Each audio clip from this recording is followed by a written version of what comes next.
don't know if you've noticed this about me, but I love climbing. I do it all the time, but here's the thing. Climbing doesn't love me back. You see, despite climbing at least twice a week, every week, for the better part of 7 years, I'm absolutely arse at it. But look at this bozo. Terrible. Also, I have a terrible habit of breaking my body whilst climbing. Ta-da!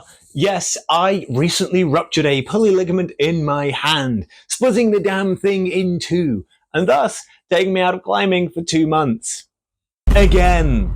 Hilariously, this video here is where me climbing like a week after I did this to myself.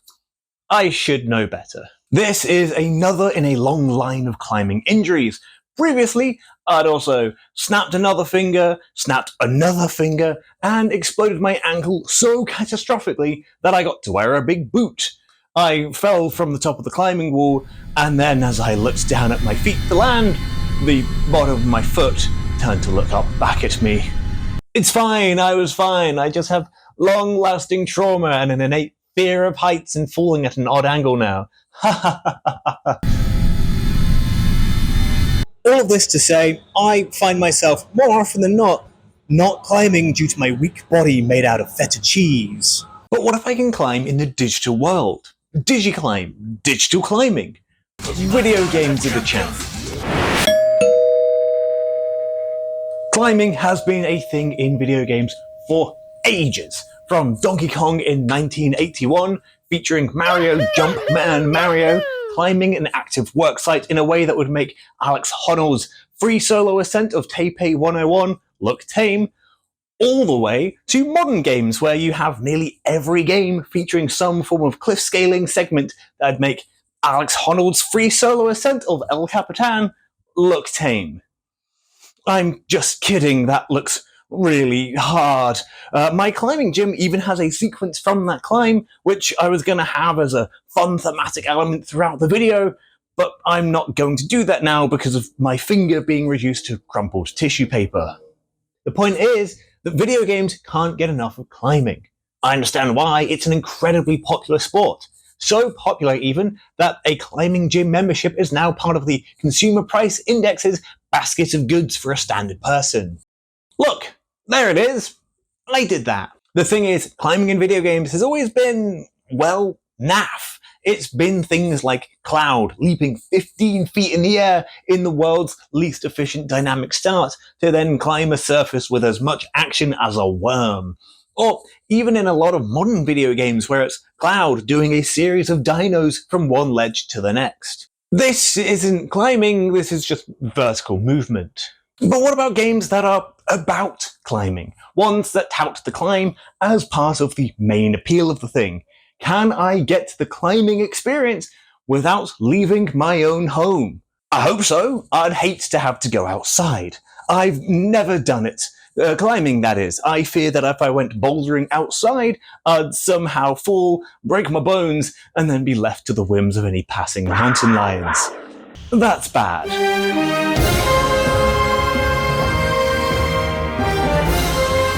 A lot of games have climbing in them. Notably, you'd think of something like Assassin's Creed that saw a variety of people scaling buildings and shimmying along ledges. This looks like climbing, and at one point it even was. You'd have to think about which direction you're going to go around a building, and there was a great sense of route finding. This steadily progressed into a heavier focus on free running, and Ubisoft went with the idea that all you need to do is walk forwards into a wall and you'd flip and climb and scale anything in your way.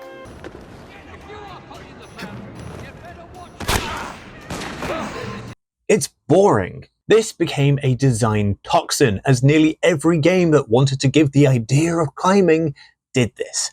Horizon Forbidden Dawn, or whatever it was, did the exact same thing. Look at all this impressive climbing. Watch Aloy scale these cliffs.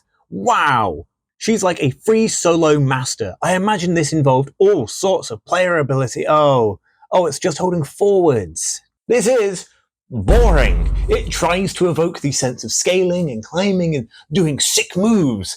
Aloy and friends do so many cool climbing moves. I just wish I was the one making that happen. I'm not. I'm pressing the move forward button. This looks a lot more like climbing than those previous options, where you're just on a vert wall and people are doing full body hops on a series of ledges. But that's it.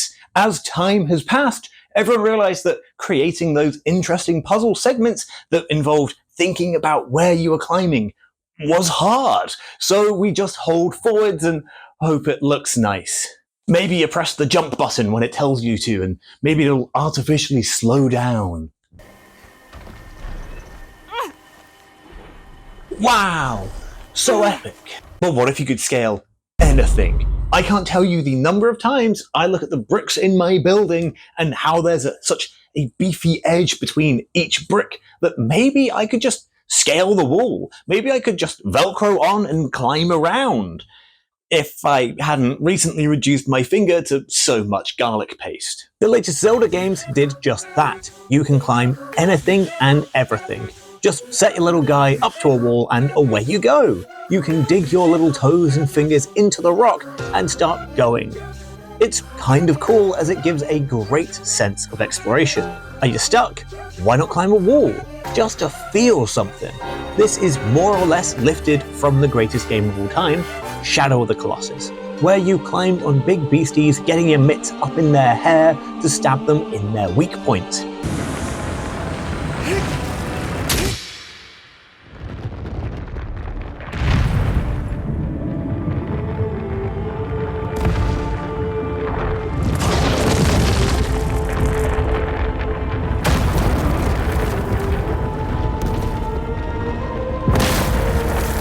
But these aren't the main games I'm looking at for this. Instead, we go to Peak.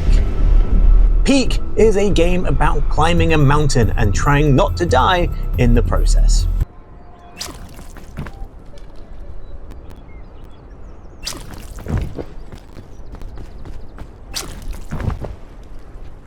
It uses the same logic as those Zelda games that have become the new standard for climbing.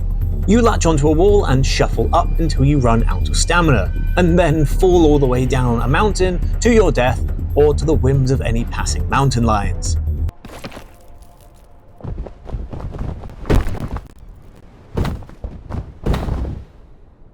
So I guess it's already a pretty good example of what I think outdoor climbing would be like.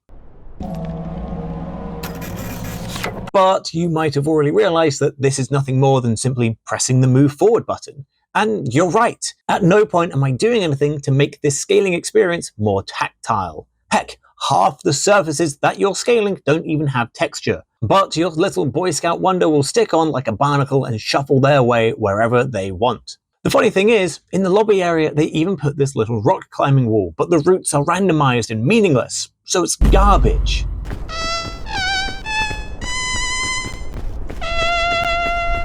Peak is kind of interesting as it has a clear focus on route finding. You're shuffling from rock shelf to little rock shelf to make your ascent. Your puny noodle arms get tired quickly, so you need to take stops to rest.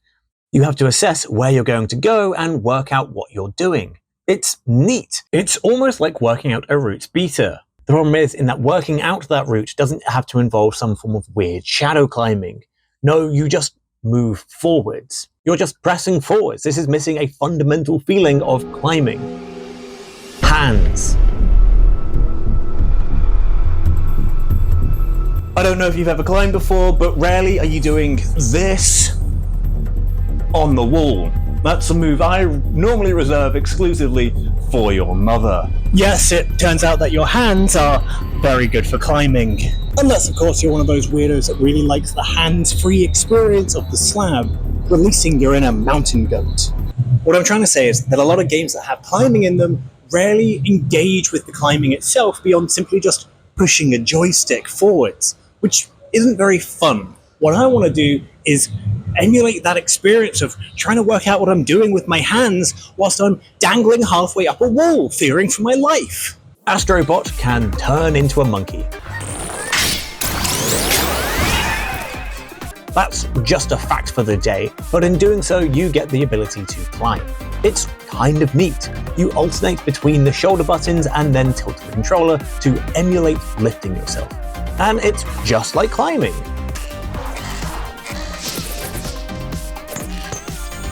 Okay, I can't do this as I launch myself into the air. That's a whole new level of dino.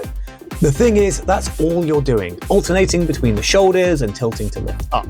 It's nice and haptic. But what am I doing in terms of problem solving?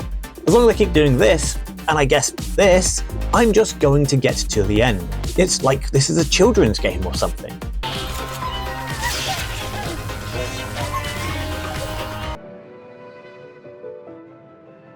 Jusant is a French word for a receding tide, which is odd as this is a video all about climbing.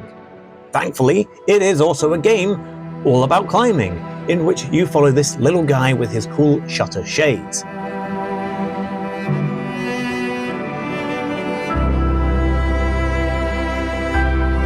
Oh no, he's got tiny beady eyes! Don't do climbing, kids. This is what happens to you. Your goal is to climb a mountain and probably not die. Because isn't that everyone's goal? You and your little strange creature thing have to climb. It's a very similar system to Astrobot in those levels of Astro's Playroom I was just showing. You alternate between the shoulder buttons to operate as the grip of each of your respective hands. Except this time you also use the stick to direct where you're going to be stretching out any untethered limbs.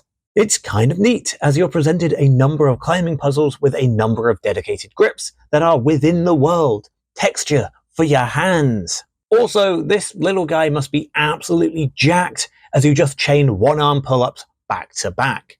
I can't do that. I have to cheat to do a one-arm pull-up. I can't even do a lock-off. The thing is, you can just hold the direction you want and then flicker the shoulder buttons, speedballing the wall with your hands as you scamper up, campusing everything, as if you had the strength to weight ratio of a child.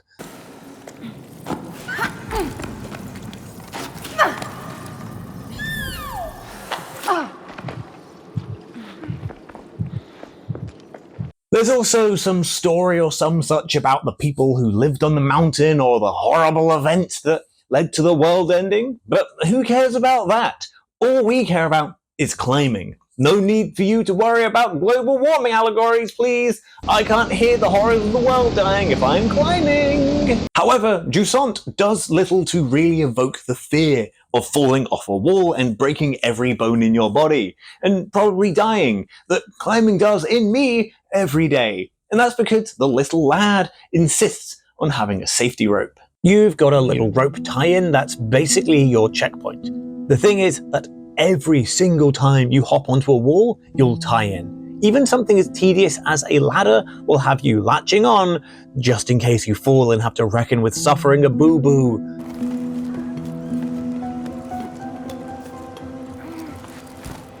To be fair, that happened to me once and I'm changed forever. This rope action does add some interesting elements to the climbing experience, such as these big running and swinging segments, and they're kind of cool. I don't think anyone would do this in actual climbing, but then very rarely do you have an actual creature in your pocket allowing you to Indiana Jones style whip to safety.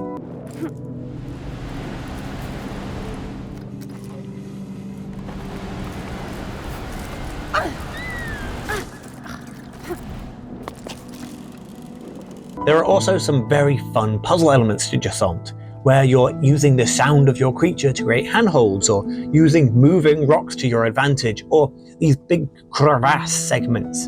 But there's still little more to what you're doing beyond just using the shoulder buttons and holding forwards. Sure, we're engaging our hands, both in-game and literally, but is this that different to the previous games we looked at? At times, it evokes the idea of climbing. You are ascending and you're manually placing your hands, both in-game and physically on the controller. But it doesn't do much in terms of positioning and placement. You are just a big sack of meat that's doing a series of pull-ups, perpetually missing out your lower half. What it lacks is the thing that everyone will annoyingly tell you is the most important part of climbing. Feet. Yes, turns out your feet are important. You can't just strength your way up everything. I mean, you can, but you really shouldn't. In climbing, you are often putting all of your weight through one single toe. Just absolutely like pivoting and putting all of your weight on and squeezing the life out of every single hold. with your feet. But how am I meant to translate that into a video game experience, using a controller of all things? Am I meant to, use my feet on a controller? That's obviously not going to happen.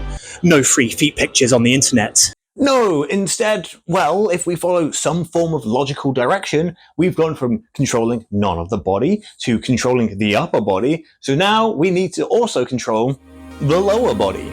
Cairn is basically the quintessential climbing game. You are a Ava, who, can you believe it, wants to climb a mountain and hopefully not die.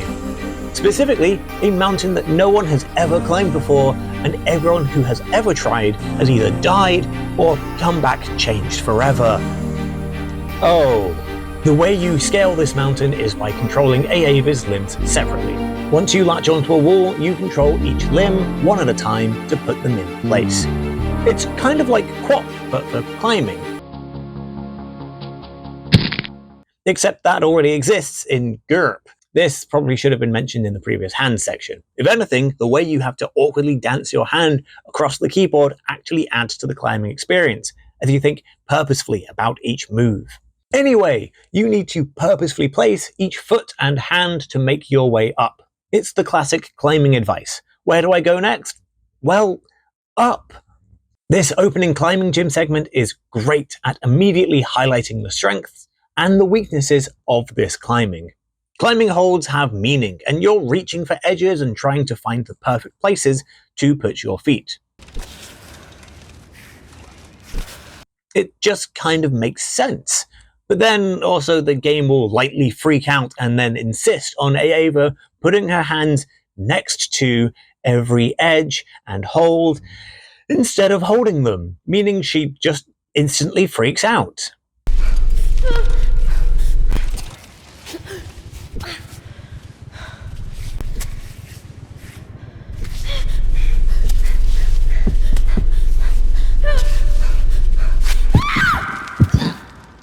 But it is climbing. It's slow, it's purposeful, it feels like it requires the thought and commitment of actual climbing. Sure, in real life I wouldn't commit quite as hard to trying to free solo everything I can, but in real life I don't have a nifty climbing robot who can help me. And in real life I also actually die. If I die in the game, I do not die in real life.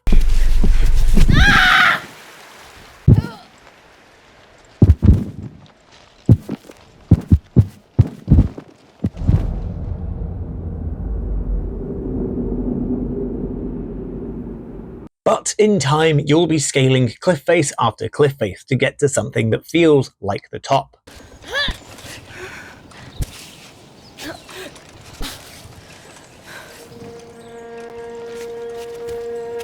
Oh, I see. These are the cairns, like the name of the game. Also, I guess that's the main mountain.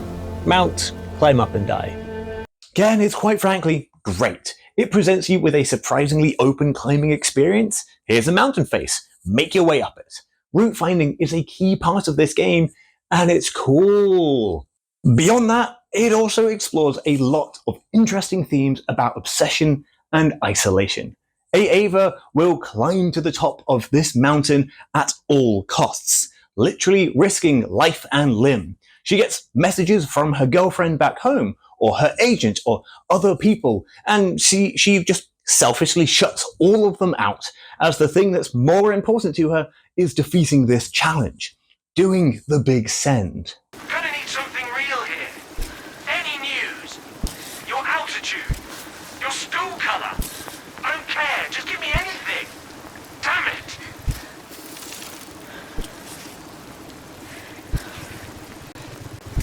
You come across people on the mountain who reflect these aspects of Ava in nice and specific chunks. A lady who lives in complete isolation, unaware that everyone else in the local areas have long left. That's fine, she doesn't need people, right? Or a man doggedly mining crystals. He is singularly obsessed with this one task and barely responds to his surroundings. You'll find the corpses of other climbers on your journey and loot their bodies for drink, food, and chalk. This mountain becomes more than a big rock. it becomes Ava, a reflection of her as a person and a constant reminder of the damage she is doing to herself. This is, again, a great reflection of climbing. The free solo documentary tackles the idea that Alex Honnold might just straight up die falling off a mountain, leaving his family behind. Well, he didn't die on Taipei 101, he has a child now. Oh wait, we should say hi to the kids. Oh, Hi, Summer. They're not watching. There was some strange addiction to this man as he chooses stunts over the idea of his own life and the life of those around him, and perhaps even ourselves as we eagerly watch, dreading the possibility of his fall, but watching exclusively for that scintillating idea that we might watch someone die. We play Ava climbing this death mountain for entertainment, knowing that she herself is destroying herself. As Ava, you can take the time to tape your knackered fingers up, and this is very real to the climbing experience. Sure, my finger may have exploded into a fine chalk, but if I tape it together, then I can still climb, right? What could go wrong? As much as I love Cairn's climbing, there are moments where you're constantly fighting against its own interpretation of climbing.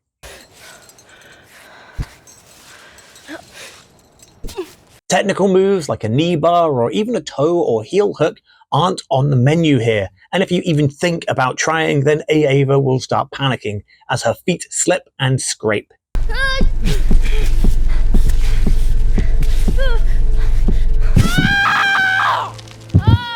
It's a game very adamant in how to climb. Firm footing, no flagging, and simple holds. If you try and cut loose for a move, then, well, you can't. You try and flag for balance and Ava's foot will slip as you try and pull through. And then you're no longer moving a hand, you're moving a foot. As her position becomes less stable, you'll flip between hands and feet more and more to the point where you don't know what you're moving. You want to move a hand. You know there's a good handhold just one small span away, but instead you're fighting Ava's feet, folding up inside her because the foothold was slightly sketchy.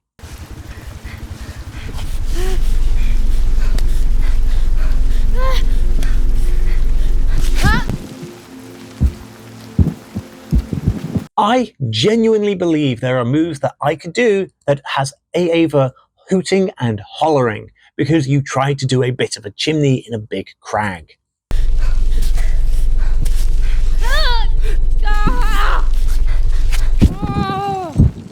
There is definitely a specific language to learn in how this game interprets how the climbing works.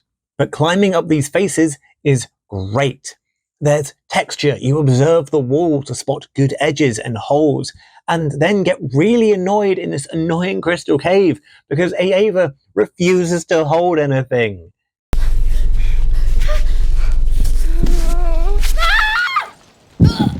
There are big wall segments that have you methodically work your way along its height, painfully just slotting away one hand after another, one foot after the next, just pulling your way up these great lengths. It's incredible. It just feels like a perfect actualization of climbing. You jam in pitons for safety and you're thinking hard about placement and positioning. This is climbing. And then, just as you're nearing the end, Ava freaks out because she didn't grab something correctly, slips, falls, and you lose 20 minutes of climbing as you dash your body against the wall.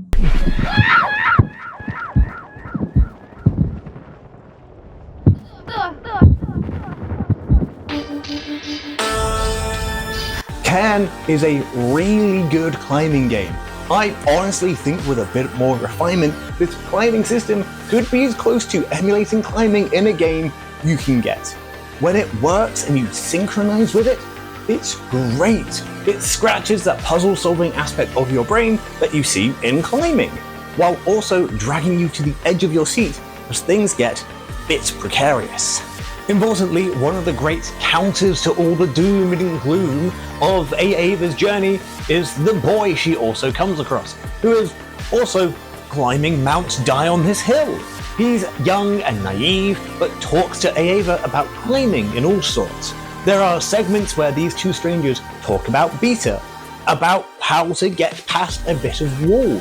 and they cheer each other on when they're pushing through a hard move. Hey Marco, I meant what I said. I believe in you.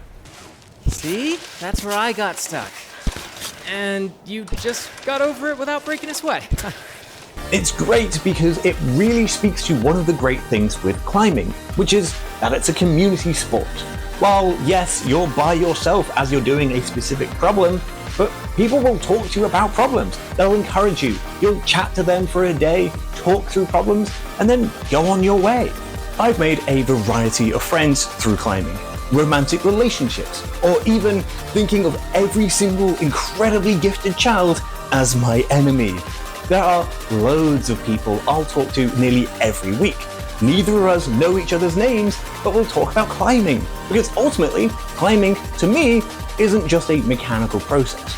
It's not just physical, it's first and foremost social. Come to my climbing wall. I'll talk to you about climbing until you get bored and want to no longer talk to me. It's what I do. And that's why Peak is actually the best climbing game, because it's really a social game. I'm kidding, of course. Cairn is great. Play Cairn. So, what have we learned here? Well, it's that climbing is great and everyone should do it, and also that you can represent climbing through video games in a variety of ways. Some games go for a very tactile experience, trying to emulate what your hands are doing into a physical action. Others focus in on the problem-solving aspect, and others just aren't very good. A lot of games even. The next time you're playing any big game release with a climbing segment, ask yourself, what are you actually doing there? Think of me. Think of me on my walls. Hello, and thank you for watching my video about climbing in video games. It's a thing that I know a little bit about because it's about climbing, it's about video games, and apparently that's pretty much all I ever talk about, and it's, again, why I'm dying alone. Well, there's lots of reasons, let's be real. I mean, like, Jesus, have you seen me? Anyway, we're not going down that rabbit hole, the despair that is. Instead, let me know about your own experiences in, like, climbing, or climbing in video games, or video games, and how, like, what the f*** am I doing? Basically, have you played a video game that had some really interesting climbing that actually engaged you in it that I didn't mention here? Tell me, I'll play it and I'll think about it and then go like, no, it's not very good actually.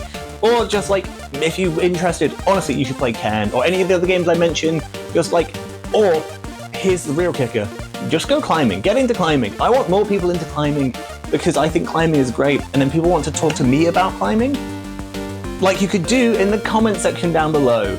It all makes sense. Anyway, we're gonna scramble for like 5 hours otherwise. You can check out a video up here. It's about Flamme Rouge, which is a board game about being a bicyclist, not about climbing. I've got ideas for board games about that later. Anyway, or down here, and there is a video about, I think, Hades 2, which is, I make to get really into like the idea of game mechanics again, because I'm really boring. Otherwise, you can click on my face where there's a big old face orb to subscribe, and, you know, thank you and goodbye.